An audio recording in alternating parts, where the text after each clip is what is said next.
가르치는 자와 배우는 자, 오늘 말씀의 제목입니다. 읽어드린 말씀은 목회자와 평신도 사이의 관계에 대한 말씀입니다. 우리가 일평생 교회 생활을 하면서 이 교회 공동체 생활에서 우리가 복음을 받아들이고 또 신앙이 성숙해 갑니다. 이런 교회 생활에서 결정적인 영향을 주는 것은 목회자와의 관계입니다. 목회자를 신뢰하고 또 바른 교제가 이루어질 때 우리는 은혜 충만한 삶을 살 수 있습니다. 또 반대로 목회자를 신뢰하지 못하고 그 교훈을 받지 아니하면 신앙생활의 활력을 잃게 되죠. 그런 점에서 매우 중요한 관계입니다. 6절 말씀은 얼핏 보면은 그 앞뒤 문맥과 조금 동떨어진 내용처럼 그렇게 보이죠. 그 앞부분에서는 범죄한 형제를 어떻게 대할 것인지를 말씀했고, 뒤에 이어지는 부분에는 우리가 무엇으로 심든지 그대로 거두리라는 심는 얘기를 했는데, 이것이 목회자와 무슨 연관성이 있는가? 자세히 살펴보면은 이 범죄자를 다루는 문제는 또 교회의 통치 행위와 관련이 있어요.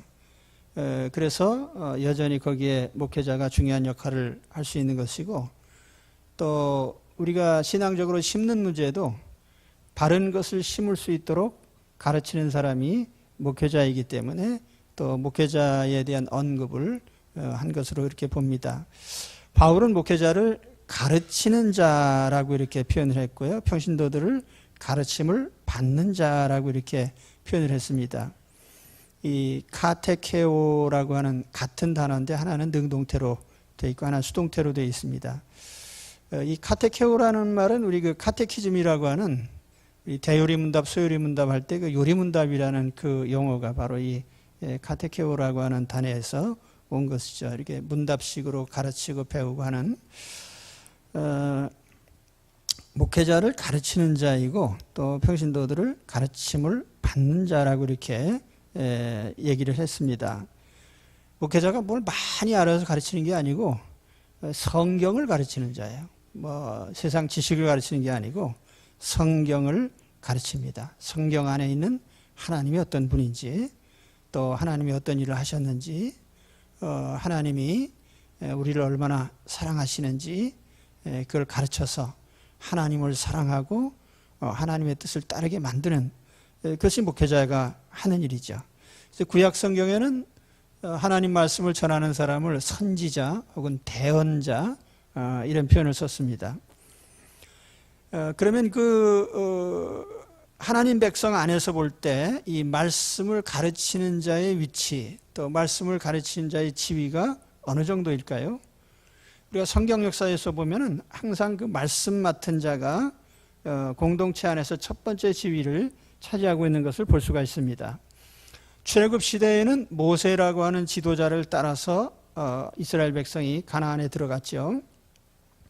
모세는 통치자로서의 역할도 했고 또 하나님 말씀을 받아서 전하는 선지자의 역할도 했고 백성들의 잘못을 하나님께 탄원하고 용서를 비는 제사장적인 역할도 했어요. 그래서 모세는 어떤 면에서는 선지자요 또 제사장이요 왕적인 그런 역할을 했는데 바로 이 모세 자신이 예수님의 하나의 모형이고 그림자이기 때문에 그런 역할을 한 것으로 봅니다. 사사 시대에 오면은 이 사사라고 하는 직책이 우리말로는 이 선비사자에 스승사자를 써서 사사 그렇게 하는데 내용은 가르치는 자라는 의미예요. 근데 원래 영문 성경에는 judgment라고 되어 있습니다. 그 judges 뭡니까? 판단을 하는 자, 재판관이란 뜻이에요. 이 사사의 행위 가운데 통치자로서의 역할도 있고 재판하는 역할이죠. 그리고 군사 지휘권자로서 또 전쟁에 앞장서서 인솔하는 장군의 역할도 했고 그러나 또 사사의 가장 큰 역할은 하나님의 메시지를 전하는 하나님 말씀의 전달자입니다. 사사시대 마지막 사사를 사무엘이라고 우리가 하는데, 사무엘 시대에 이르게 되면 삼권이 분립이 되죠. 말하자면 왕이 따로 세워지고, 그 다음에 제사장직이 따로 세워지고, 선지자직이 또 따로 세워지고, 그래서 이제 정교분리라고 할 수 있습니다. 왕권이 강화되면서 그 왕을 견제할 수 있는 자가 바로 하나님 말씀을 전달하는 선지자였어요. 그렇기 때문에 나단이나 갓이나 이 선지자는 때로는 목숨을 걸고 왕에게 잘못을 지적하는 그 역할을 한 것입니다. 신약교회가 시작되면서 특수한 직책이 나타나는데 바로 사도라는 직책이에요. 이 사도직은 예수님께 직접 가르침을 받고 성경을 기록한 그런 사람들입니다. 사도들의 역할 중에 가장 특출한 두 가지 역할이 있었는데, 하나는 성경을 기록한 것이고 또 하나는 교회를 창설한 것입니다. 그래서 이러한 사도들의 역할, 특히 주님께 복음을 받아서 전한, 우리가 복음서 있잖아요. 마태, 마가, 누가, 요한, 또는 사도 바울의 서신들, 거기서 핵심적으로 전하는 것은 복음이죠. 예수님께서 베드로에게 내가 이 반석 위에 교회를 세우겠다. 그 반석은 베드로 개인을 말한 것이 아니고 베드로가 고백한 신앙 고백, 즉 복음에 대한 고백이죠. 주는 그리스도시요 살아계신 하나님의 아들이십니다 하는 그 복음의 토대 위에 교회를 세우겠다, 그런 말씀을 했습니다. 그래서 사도들은 이 복음을 받아서 전했고 그 복음을 받은 사람들에 의해서 교회가 창설이 된 것입니다. 사도들을 계승한 사람들을 우리 교회사에서는 속사도라고 그렇게 불러요. 사도를 이었다 그래서 속사도라고 하고, 그 이후에 교회 지도자들을 또는 교부라는 그런 칭호를 붙였습니다. 이 Father of the Church인데요, 교회의 아버지. 그래서 이제 교부 이렇게 불렀죠. 영적인 아버지라고 생각했어요, 교회 지도자를. 오늘날 목회자는 사도도 아니고 속사도도 아니고 교부도 아니죠. 또 우리가 성경적으로 본다면 교회 직분은 하나님이 맡겨주신 저마다의 은사입니다. 그리고 모든 직분은 수평적인 관계죠. 주종관계도 아니고 수직관계도 아닙니다. 모든 직분은 서로 지체적인 관련 속에 있습니다. 고린도전서 12장이나 로마서 12장에 보면은 우리는 다 그리스도의 몸이고 우리의 머리는 그리스도십니다. 그런 가운데 하나님께서 어떤 직분을 주셨는데, 그럼에도 불구하고 여전히 신약교회 안에서 이 말씀 맡은 자의 지위는 언제나 첫 번째 지위를 차지하고 있습니다. 고린도전서 12장 28절에 보면은 하나님이 교회 중에 몇을 세우셨으니 첫째는 사도요, 둘째는 선지자요, 셋째는 교사요, 그 다음은 능력을 행하는 자요, 그 다음은 병 고치는 은사와 서로 돕는 것과 다스리는 것과 각종 방언을 말하는 것이라. 그래서 여기 교회 직분을 얘기하면서 첫째, 둘째, 셋째를 얘기하는데, 첫째, 둘째, 셋째가 다 하나님 말씀을 맡은 자들입니다. 그리고 그 이후에는 이제 다음은 이렇게 해서 얘기를 하고 있죠. 장로교회에서는 목사나 장로를 다 장로라고 부릅니다. 그래서 장로교회가 된 거죠. 그래서 우리 교단에도 보면은 이 강도와 치리를 겸한 자를 목사라 하고, 이 강도가 뭐냐면 강도질이 아니고 말씀을 강론한다 그 말이에요.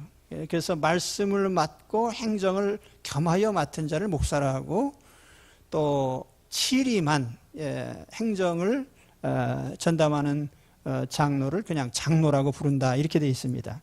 그래서 우리가 대한예수교 장로회 총회 그러면은 우리 총회는 장로들에 의해서 통치가 이루어지는 그런 교단이라고 말할 수가 있죠. 그런데 주님께서 베드로에게 양들을 맡기면서 내 양을 먹여라. 내 양을 치라. 이 말씀을 3번이나 하셨거든요. 베드로전서 5장에 보면은 베드로가 우리의 목자장이신 예수님, 그래서 목자장이 예수님이고 자신은 목자이고 또 양들이 있는 이런 구조로 교회를 설명하고 있습니다. 목자에 의해서 양들의 신앙이 평생 좌우되죠. 그래서 사도 바울은 디모데에게 네가 누구에게서 배웠는지 알고 있지 않느냐. 그래서 누구에게서 배운 것이 굉장히 중요한 거예요. 당신은 누구에게 배웠습니까? 신앙은 배움에서 비롯되고 배움의 내용은 성경이고 그것을 담당하는 자가 목회자입니다. 그렇기 때문에 성경을 바로 가르치고 바로 깨닫고 또 삶에 바르게 적용하는 그것이 우리 신앙 생활인 거예요. 그런 면에서 보면은 이 목회자는 성실하게 하나님 말씀을 전해야 됩니다. 디모데후서 3장 14절에 보면 그러나 너는 배우고 확신한 일에 거하라. 너는 내가 누구에게서 배운 것을 알며 또 어려서부터 성경을 알았나니 성경은 능히 너로 하여금 그리스도 예수 안에 있는 믿음으로 말미암아 구원에 이르는 지혜가 있게 하느니라. 그래서 우리가 이 성경을 가르치고 배우는 또 그러한 성경을 가르치는 목회자의 지위를 하나님께서 교회 안에 가장 중요하게 언제나 세우고 있다는 사실을 우리는 알아야 됩니다. 그리고 우리가 목회자와의 관계가 바르게 돼야 되겠다. 그래 우리 신앙생활이 평생 축복된 생활을 할 수 있기 때문입니다. 그러면 이제 목회자와 평신도 사이의 그 관계는 어느 정도의 관계냐? 지식 전달자 이상의 관계다. 이렇게 이제 얘기할 수가 있습니다. 가르침을 받는 자와 가르치는 자의 상호 관계. 학원 강사하고 수강생 정도의 관계는 절대로 아니죠. 신앙생활은 목회자의 관계에서 시작되고 또 진행이 되고 그래서 그 관계가 바르면 신앙이 성숙되고 즐거운 신앙생활을 할 수 있습니다.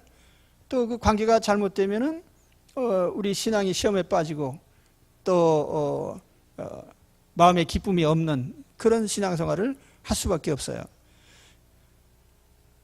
오늘 그래서 우리는 나와 목회자와의 관계는 어떤 관계일까 한번 생각해 보시기 바랍니다. 그렇다고 해서 개인적으로 목회자와 얼마나 친하냐 그걸 묻는 게 아니에요.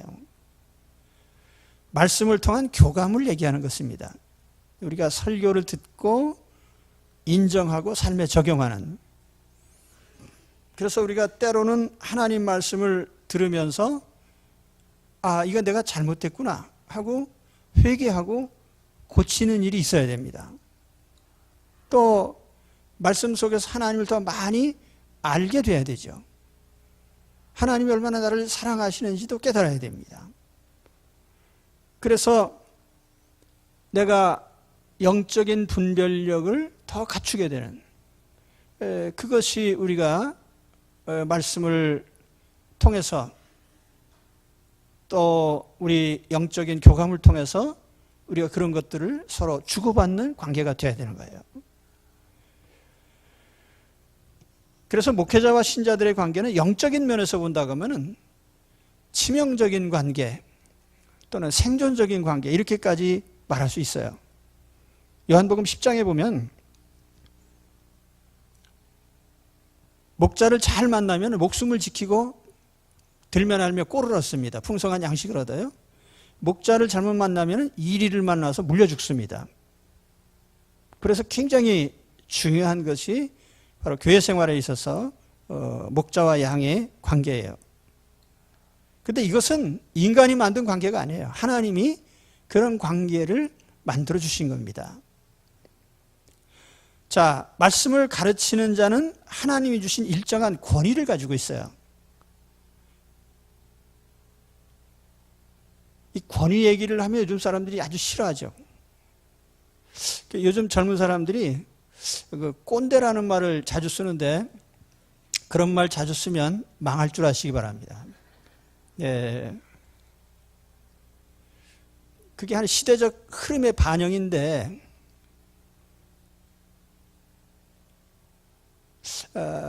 참 신자라면 그런 말을 절대로 써서는 안 돼요. 그러니까 한 번이라도 쓴 사람은 회개하시기 바랍니다. 우리가 권위주의라고 하는 것은 권위만 내세우는 것이니까 바람직하지 않아요. 그러나 권위라고 하는 것 자체는 하나님이 절대 주권자이시거든요. 하나님의 절대 주권으로부터 전부 주어진 권위들이기 때문에 권위가 존중돼야 돼요. 그런 것 같습니까? 자, 부모의 권위, 스승의 권위, 대통령의 권위, 사장님의 권위, 부장님의 권위, 과장님의 권위, 직책상에 주어진 모든 것에 대해서 성경은 그것을 인정하라고 합니다.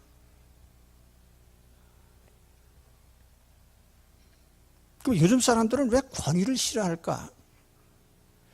아마 유교적인 잔재, 남존여비라든지 혹은 장유유서라든지 무슨 임금과 부모님은 하늘이다라고 하는 이런 생각, 그 막연하게 충성을 강요하는 이런 것들에 대한 한 반감일 수도 있습니다.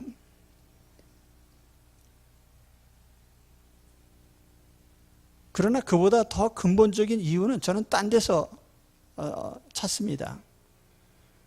다른 분들은 어떻게 보는지만 저는 그러한 이유를 현대 상업주의가 바로 그렇게 만들었다고 생각합니다. 상업주의 경쟁사회. 여러분, 가끔 저도 자동차 운전하고 하면서 라디오에서 나오는 특강이 가끔 나와요. 듣는데 뭐냐면 기업 경영에 관한 거, 경제 전망에 관한 이런 특강들이 가끔 나오는데 그 내용 중에 핵심적인 게 뭐냐면 능률, 효율성, 경쟁력, 생산성 이런 것들입니다. 그런데 그 능률과 효율성 또 경쟁력, 생산성 자, 이런 말들이 뭐냐면 능률이 떨어지고 효율이 떨어지면 가치 없다는 거예요. 부모고 선생이고 생산성이 떨어지는 그런 가르침이나 그런 모든 건 다 폐기 처분되는 겁니다.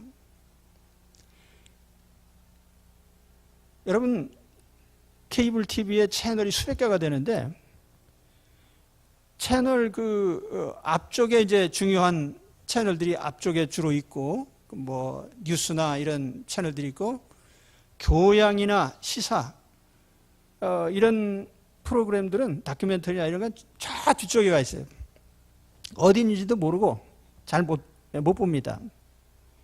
그러나 실상 그 TV에 많은 시간을 점령하고 있는 우리 TV의 내용이 뭐냐면 주로 엔터테인먼트예요. 개그맨들 나와서 막 웃은 소리하고 막 여럿이 떼거지로 나와가지고 이 소리 저 소리 별로 뭐 영양가 없는 소리들 막 하는, 죄송합니다 이렇게 표현을 해가지고. 근데 우리가 정말 알아야 될 더 중요한 인간의 세계에 대한 하여튼 더 중요한 가르침들은 TV 채널에 항상 저 뒤에 가서 밀려 있어요. 아무도 안 봐요.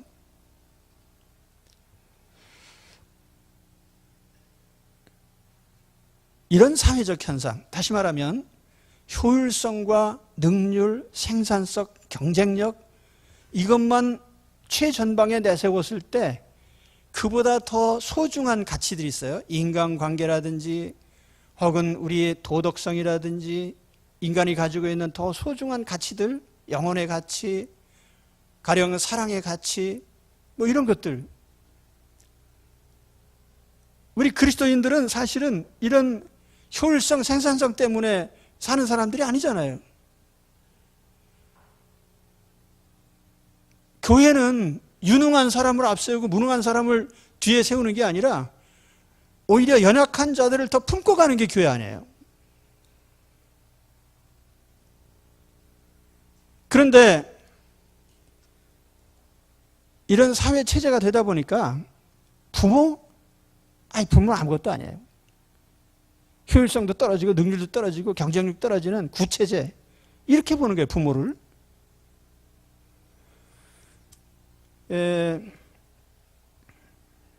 과연 그럴까요? 요즘 가정에서 보면은 부모의 권위가 말이 아니에요. 자녀들은 어려서부터 부모를 어떻게 생각하냐 하면은 돈 벌어서 먹을 것 떼주고 입혀주는 생계 도우미, 필요할 때 보호해주는 보호자, 놀고 싶을 때 놀아주는 친구.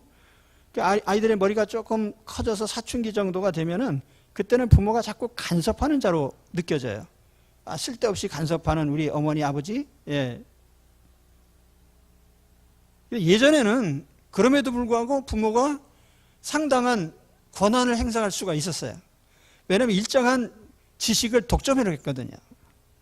가령 예를 들면 농사 짓는 법, 고기 잡는 법, 집 짓는 법, 아주 중요한 여러 가지 그런 것들을 부모가 경험적으로나 지식을 갖고 있어요. 근데 요즘에는 세상 모든 지식은 다 인터넷에 다 들어 있습니다. 세상 모든 지식이 다 원하는 것은 거기 다 있어요. 학교에서 배우고 싶은 거예요? 얼마든지 인터넷상에서 논문이고 뭐가 다 찾아낼 수 있습니다. 그러니까 어떤 사람을 통해서 뭐 가르치고 배우는 그런 것 때문에 권위를 내세우고 그건 이제 있을 수가 없어요. 그러면 그러기 때문에 부모의 권위가 사라지고 스승의 권위가 사라져야 될까요? 그리고 젊은 사람들이 말하는 지난 세대는 꼰대야라고 하는 이런 말을 계속 들어야 될까요? 만일 그런 말을 쓴다면 하나님께 저주를 받을 것입니다. 왜 아멘 안 했어요? 들어보세요.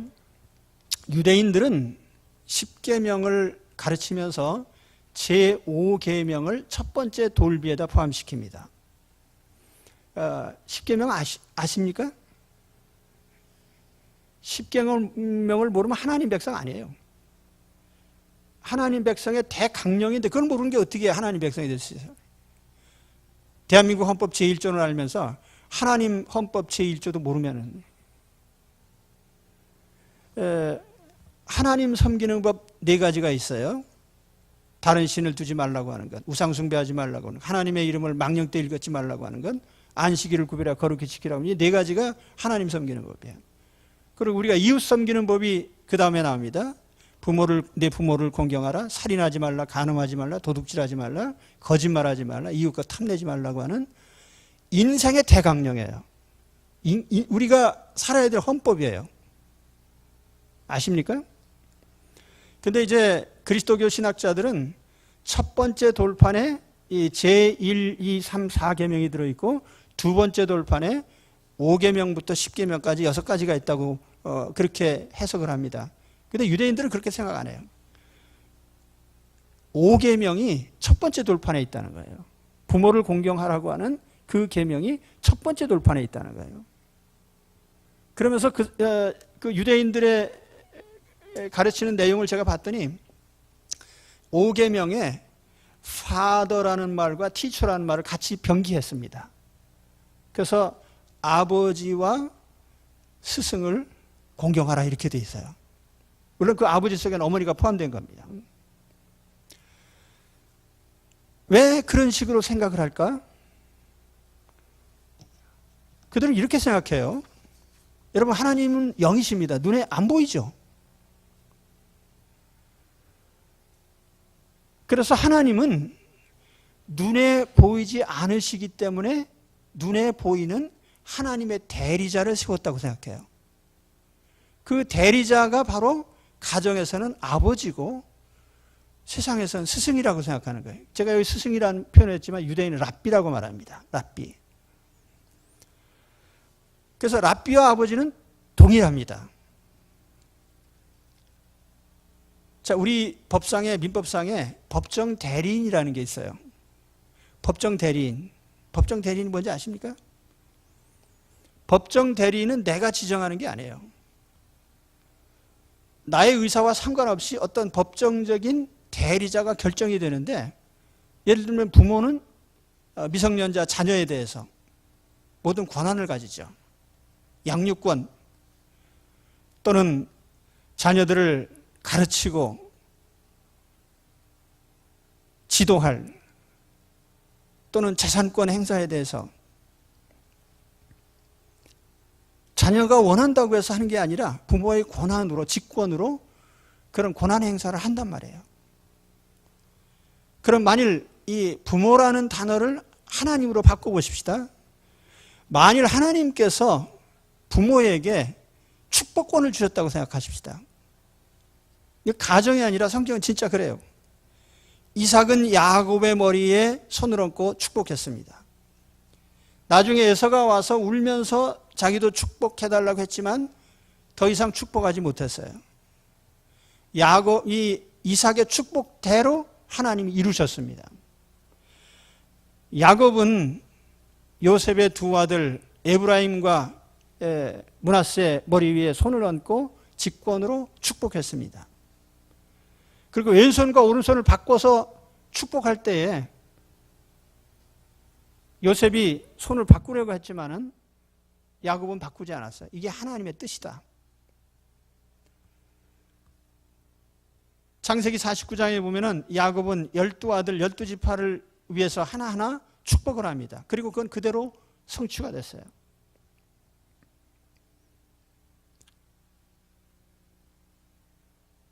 저는 이 유대인의 해석이 옳다고 봅니다. 인간관계는요, 효율성이나 경쟁력이나 무슨 능률 때문에 맺어진 관계가 아니에요. 우리가 장애인을 왜 돌아봅니까? 능률이 떨어지는데요. 그건 인간적 가치 때문에 하는 거 아니에요. 하나님께서 이런 모든 사회적인 인간관계나 사회 구조를 만들어 가실 때에 하나님이 세우신 영적 질서가 있어요. 부모와 스승은 자녀를 가르치는 책임자입니다. 지식적인 가르침보다 더 중요한 것은 생명의 교감, 정서적인 교류, 영혼의 교감이죠. 이런 교감을 통해서 자녀들에게 가치관과 인생관과 세계관을 열어줍니다. 성숙된 인격체로 성장하게 만듭니다. 그런 의미에서 부모와 스승은 자녀들의 미래적 행복과 삶의 태도, 삶의 방식을 결정해주는 아주 중요한 지도자입니다. 부모는 단순한 보호자가 아니죠. 자녀의 운명을 결정할 수 있습니다. 자, 우리가 이런 관점에서 다시 또 목회자와 양들의 관계를 바라본다면 목회자는 교인들에게 어떤 위치에 있을까요? 사도 바울은 자기 자신을 스스로 자기는 중매쟁이라 그런 말을 했습니다. 중매쟁이. 고린도후서 11장 2절을 보니까 내가 하나님의 열심으로 너희를 위하여 열심을 내노니 내가 너희를 정결한 처녀로 한 남편인 그리스도께 드리려고 중매함이로다. 예수님을 자꾸 소개해 주는 거예요. 우리 예수님이 이래서 좋은 분이고 이런 일을 하시고 우리 예수님이 우리에게 이런저런 일들을 다 해주실 수 있는 분이라고 하는. 그래서 예수님을 자꾸 알려서 예수님을 사랑하게 만들어요. 그게 목회자의 역할이에요. 저는 여러분에게 매주 하는 얘기가 하나님 얘기하고 예수님 얘기밖에 없습니다. 왜냐하면 제가 더 매주 알려서 여러분들이 더 하나님을 사랑하고 주님을 사랑하게 만들기 위한 거예요. 그게 제가 하는 일이에요. 그러니까 목회자를 생각할 때 여러분들이 무슨 세상적인 통치자의 개념 이런 걸로 생각하면 안 돼요. 이해가 되십니까?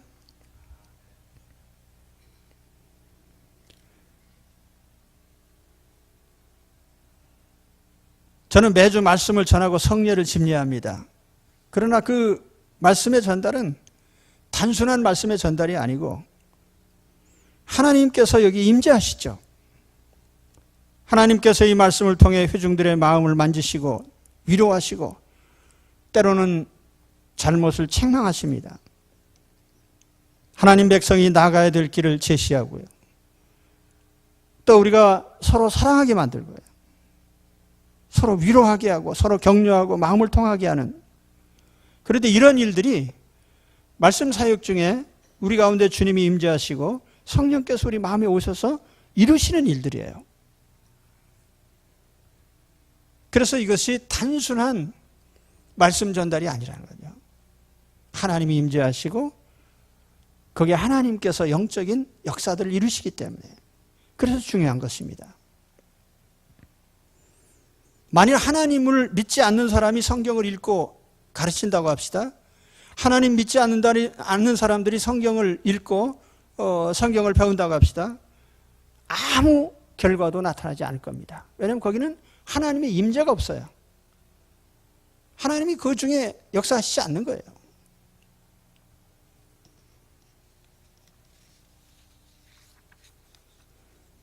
교회 공동체는 유기적 관계 속에 있습니다. 구성원들의 생명적 결합, 불가분리적인 그런 상호관계를 맺고 있습니다. 모든 생명작용이 이 관계 안에서 이루어져요. 그리고 그 관계의 중심에는 항상 말씀이라고 하는 하나님 말씀의 전달, 가르침과 배움이라고 하는 중요한 관계가 있습니다. 그렇기 때문에 우리는 예배 때에 보면 항상 그래요. 우리가 이 예배 때에도 그렇고 개업 예배를 드리고 무슨 행사를 하고 할 때마다 항상 그게 말씀 전달의 순서가 있습니다. 왜냐하면 그 하나님 말씀을 전달을 통해서 하나님이 그 가운데 임하시고 어떤 일을 하시기 때문에 그런 거예요. 그렇기 때문에 단순한 관계가 아니다. 말씀 전달이라고 하는 것이 세상에서 무슨 강연을 듣고 하는 이런 관계는 아니라는 것을 아시기 바랍니다. 왜냐하면 여기는 하나님이 임재하시고 성령의 역사가 이루어지기 때문이죠. 자, 그럼 마지막으로 바울이 그럼 가르침을 받는 자와 가르치는 자가 어떻게 하라고 그랬어요? 오늘 말씀해 보니까 가르침을 받는 자들은 가르치는 자와 모든 좋은 것을 함께 하라. 이렇게 얘기를 합니다. 모든 좋은 것을 함께 하라. 함께 하라.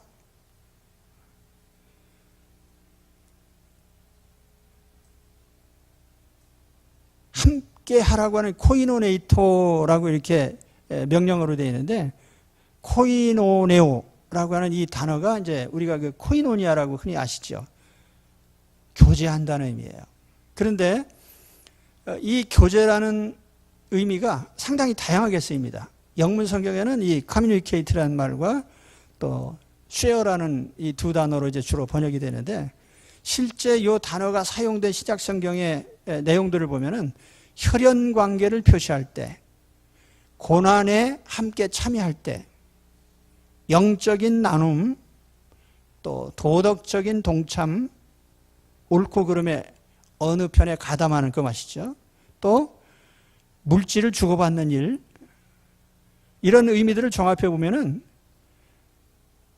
목회자와 교인들의 관계에는 혈연 관계처럼 친한 관계요,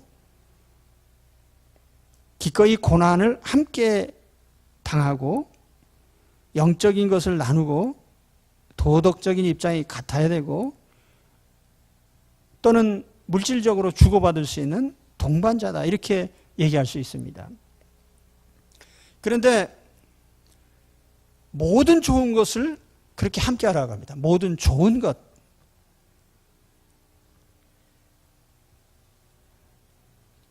좋은 것이라고 하는 아가토스라고 하는 이 단어는 선한 것이라고 번역할 수도 있습니다. 모든 선한 것, 모든 좋은 것, 그걸 다 같이 해라. 목회자는 교인들에게 좋은 것을 줄 수 있습니다. 양들을 사랑하고 영혼의 양식을 나눠줍니다. 바른 길을 제시하고 축복하고 위로하고 격려하고 때로는 하나님의 뜻을 따라서 책망도 하고 경고도 하고 위하여 기도하는 이 일이 목회자가 줄 수 있는 일들이죠. 양들이 목회자에게 좋은 것을 나눌 수 있는 것이 무엇일까요? 첫째로 떠오르는 것이 물질적인 도움이죠. 사도 바울은 고린도 교인들에게 사도로서의 생활보장을 받을 권리에 대해서 아주 길게 설명을 했어요. 잠깐 소개해드리면 고린도서 9장 4절 14절에 보면은 우리가 먹고 마실 권리가 없겠느냐, 우리가 다른 사도들과 주의 형제들과 게바와 같이 믿음의 자매된 아내를 데리고 다닐 권리가 없겠느냐. 이 결혼의 권리를 말하는 거예요.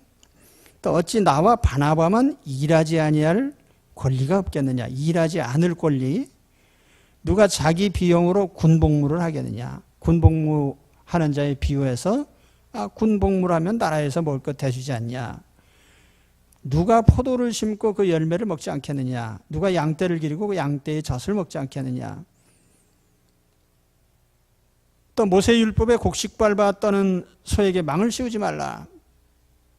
곡식이 옛날에 곡식 타작을 할 때 소가 이렇게 밟아서 떨었어. 예를 들면 콩깍지 같은 거 이렇게 해서 하는데 그 소의 입을 막아놓으면 너무 잔인한 거 아니냐. 그러면서 우리가 너희에게 신령한 것을 뿌렸은즉 너희의 육적인 것을 거두기로 과하다 하겠느냐. 그래서 사도 바울은 바울이 이 얘기를 길게 한 걸 이렇게 종합해 보면은 사도 바울이 사례비를 못 받아서 흥분한 것 같아요. 근데 사실은 바울이 그 얘기 하려고 한 건 아니에요. 그 이어지는 말씀에 보면 정반대입니다. 15절 말씀은 그러나 내가 이것을 하나도 쓰지 아니하였고 또 이 말을 쓰는 것은 내게 이같이 하여 달라는 것이 아니다. 내가 차라리 죽을지언정 누구든지 내 자랑하는 것을 헛된 대로 돌리지 못하게 하리라. 내가 부득불 할 일이기 때문에 난 복음을 전하고 있다. 뭘 받으려고 하는 게 아니고 이 복음을 전하지 않으면 내가 하나님께 화를 당하기 때문에 나는 복음을 사례비를 받든 못 받든 나는 전해야 될 처지에 있기 때문에 난 전하는 거다. 그러면서 오히려 내가 당신들에게 이런 대접을 받지 않음으로써 나는 그것이 나의 상급이 될 것이다. 이렇게 얘기를 했어요. 이해가 되십니까? 그래서 바울은 평생 천막 깁는 일을 하면서 자비랑전도에 힘썼잖아요. 그렇다고 하면은 바울이 정말 목회자로서 그 양들에게 바란 게 뭘까요?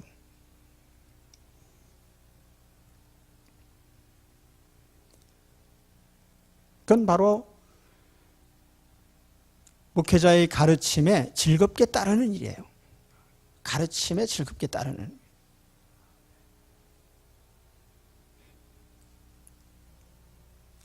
바울이 사실은 고린도전서 쓸 때, 고린도후서 쓸 때, 바울이 고린도후서 같은 경우에는 바울의 공격자들을 향한 일종의 자기 변론의 책입니다. 그런데 고린도후서에 보면 바울이 어떤 공격을 받았냐면 저 바울이 엄청난 헌금을 거둬서 횡령해 먹었다. 그런 비난을 받았거든요. 사실은 바울이 직접 가지고 다닌 적이 없어요. 누구를 시켰죠. 그럼에도 불구하고 그런 오해를 받으면서 일을 해야 되겠냐. 그래서 바울이 그런 데 대한 일종의 하나의 변론으로서 이 고린도서를 쓸 때 길게 이 얘기를 한 거예요.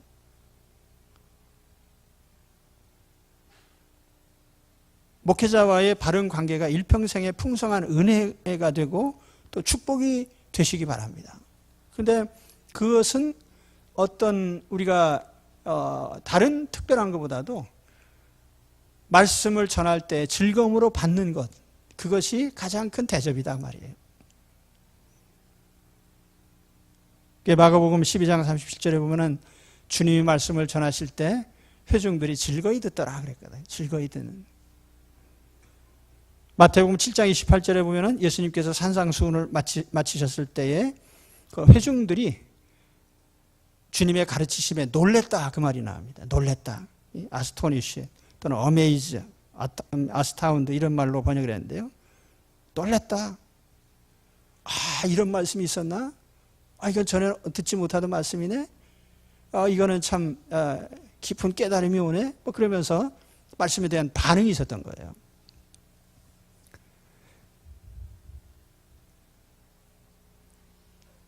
오늘은 그 가르침과 가르침 받는 자에 대한 말씀 드렸습니다. 우리 사회가 가르치는 자의 지위가 형편없어요, 지금. 인터넷은 나의 스승이니 내가 부족함이 없으리로다. 예. 그가 나를 만물 박사로 인도하시고, 예. 그래서 우리는 그저 모든 것을 인터넷 뒤져보면 다 나오니까 특별히 존경할 사람도 없고 배우고 싶은 사람도 없는, 과연 하나님께서 가르침이라고 하는 것을 그런 지식적인 전달에서만 어떤 결과를 내려고 하신 게 아니에요. 아까도 말씀드렸지만은 하나님께서 한 가정의 부모에게 하나님의 영적인 통로 역할을 할 수 있도록 대단히 중요한 지위를 주신 거거든요. 또 이 사회적으로도 마찬가지예요. 그런 어떤 영적 통로 역할을 하고 하나님의 축복을 전달하는, 그 안에서 실령적인 교감이 있는, 그것이 공동체를 이루는 가장 핵심적인 요소 아니에요. 그 가운데서 우리가 서로 사랑하고 신뢰가 만들어지는 이 관계가 있어야 되는 거죠. 가르침의 관계에서 중요한 것은 서로의 신뢰와 상호 교감입니다. 오늘 우리 그리스도 안에서 교회 공동체 생활을 그렇게 하시기 바랍니다.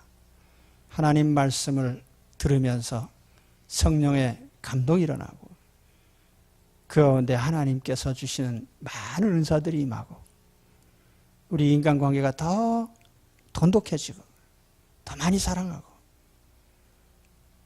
그런 모든 삶의 놀라운 생명적인 역사들이 말씀 주고받는 데서 일어나시길 주의 이름으로 축원합니다. 기도하겠습니다.